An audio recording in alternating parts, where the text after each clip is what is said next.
राम राम। आज हम श्रीमद् भगवत गीता के अध्याय 10 विभूति योग का श्लोक 16 देखते हैं। पहला चरण व के बाद जो लिखा हुआ उसका मतलब हुआ आधा क और त पूरा। जो अक्षर पूरा होता है उस पे मात्रा लगेगी, यहाँ पर ऊ की मात्रा है इसलिए त पे ऊ की मात्रा लग जाएगी तू। तो व के साथ आधा का वक्तु, आगे म पूरे के साथ आधा र के नीचे हलंत इसलिए आधा र, तो मर, वक्तु मर नहीं करना, वक्तु मर। आगे ह के साथ आधा स। आप आधे स को ह के साथ भी पढ़ सकते हैं, य के साथ भी पढ़ सकते हैं, पर पढ़ना आधा स ही है। कुछ लोग हस्य को हस्य बोलते हैं, ये यहाँ पर ध्यान रखना है। ह के साथ आधा स हस और य में मिक्स करेंगे हस्य।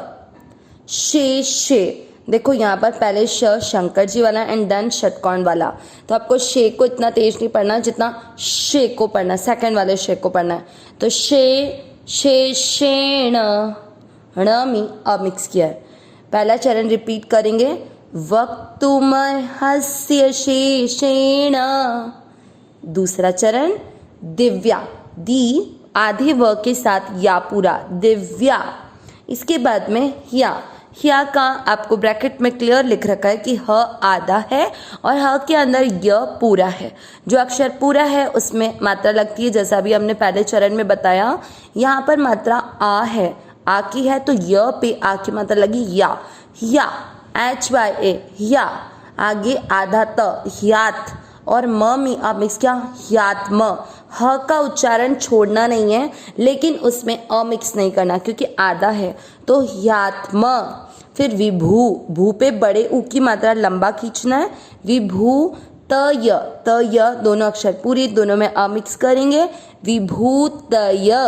य में की मात्रा तो विसर्ग को पढ़ेंगे ह, विभूतय। सेकेंड चरण रिपीट करते हैं, दिव्याह्यात्मा विभूतयः। पहला और दूसरा चरण साथ में, वक्तुमर् हस्य शेषेण दिव्याह्यात्मा विभूतयः। तीसरा चरण देखेंगे, या भी के साथ आधा र, या फिर है वी, भू पे बड़े ऊ की मात्रा लंबा खींचेंगे, विभूति। वी भू को खींचना है, वी और ती दोनों की मात्रा को छोटा रखना है, विभूति। फिर है भी के साथ आधा र, फिर लोका। तीसरा चरण रिपीट, या फिर विभूति फिर लोका। चौथा चरण देखेंगे अब, नी माँ के ऊपर बिंदी है, आप देखेंगे शब्द के बीच में या पहले किसी भी अक्षर पर आती है उसको हम आधा न पढ़ते हैं, तो नी और माँ के ऊपर बिंदी आधा न, निमांस।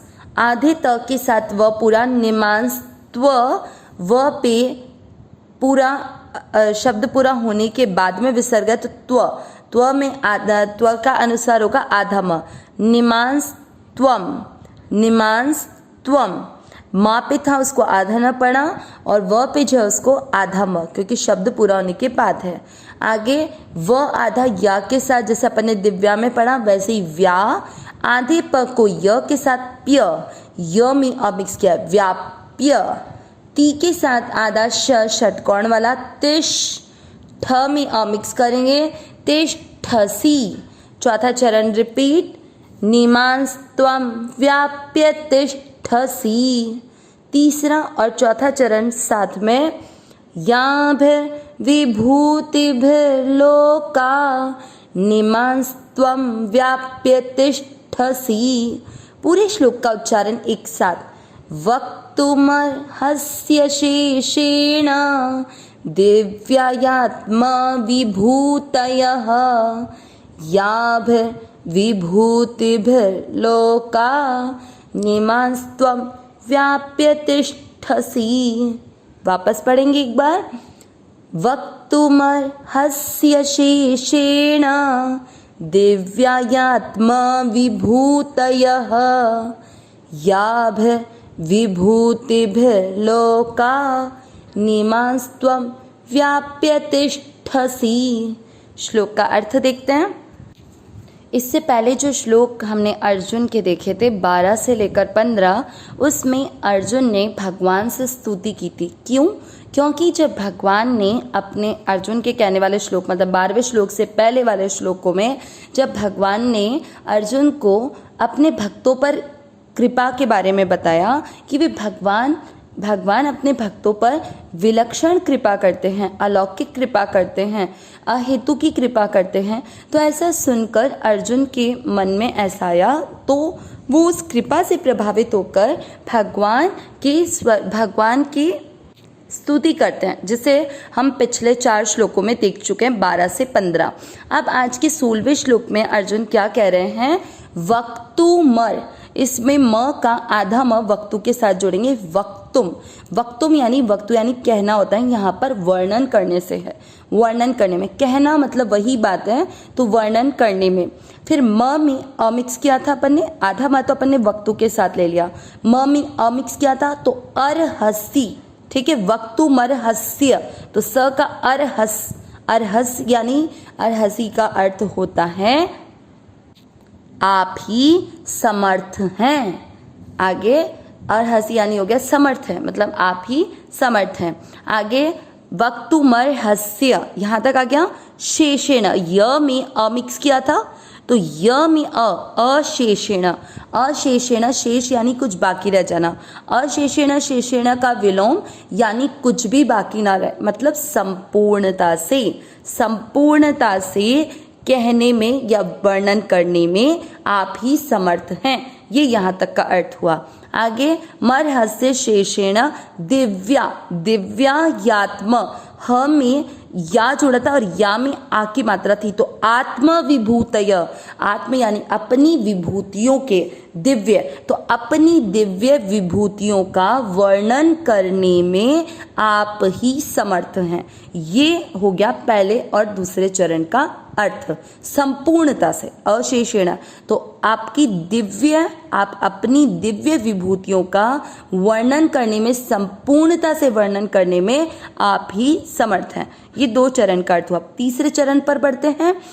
या भीर, इसमें आधार है, जितनी बार भी आ रहा है वो शब्दों को जोड़ रहा है, तो या भी यानी इन, या भी यानी जिन, या भी विभूति, विभूति यानी जो आपकी विभूतियां हैं, या फिर विभूति भीर लोका और नी का जो न है उसको इधर ले लेंगे लोका के साथ, तो लोकान यानी संपूर्ण लोकों को। अब न पे ई की मात्रा थी, उसको अलग कर दिया क्योंकि आधा न पर ने ले लिया। निमांस त्वम था तो उससे बन गया इमांस का अर्थ आधा से शब्दों को जोड़ रहा है, ईमान यानी इन।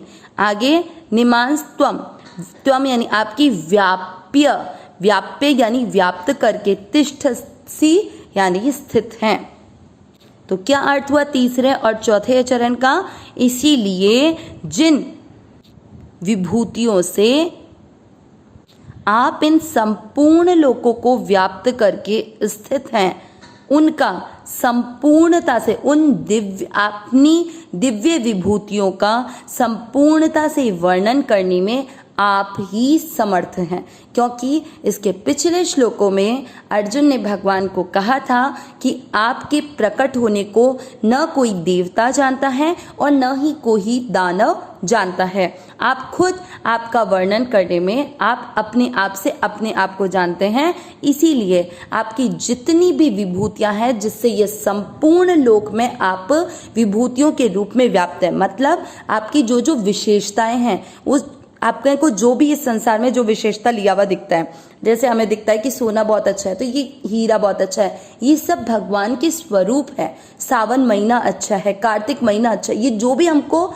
स्पेशल चीज लग रही ना, ऋतु में बसंत अच्छी है, ये सब चीजें परमात्मा का स्वरूप है, जिसे हम भगवान अभी आगे के बहुत श्लोकों में सारे बहुत क्लियरली बहुत वर्णन करके बताएंगे। तो यही बात अर्जुन यहाँ पर कह रहे हैं कि जिन विभूतियों से आप संपूर्ण लोकों को व्याप्त करके स्थित हैं, वह उस दिव्य विभूतियों का संपूर्णता से वर्णन करने में आप ही समर्थ हैं। अविनाशी सहज सुख राशि, हे नाथ हे मेरे नाथ, मैं आपको भूलूं नहीं। नारायण नारायण नारायण नारायण।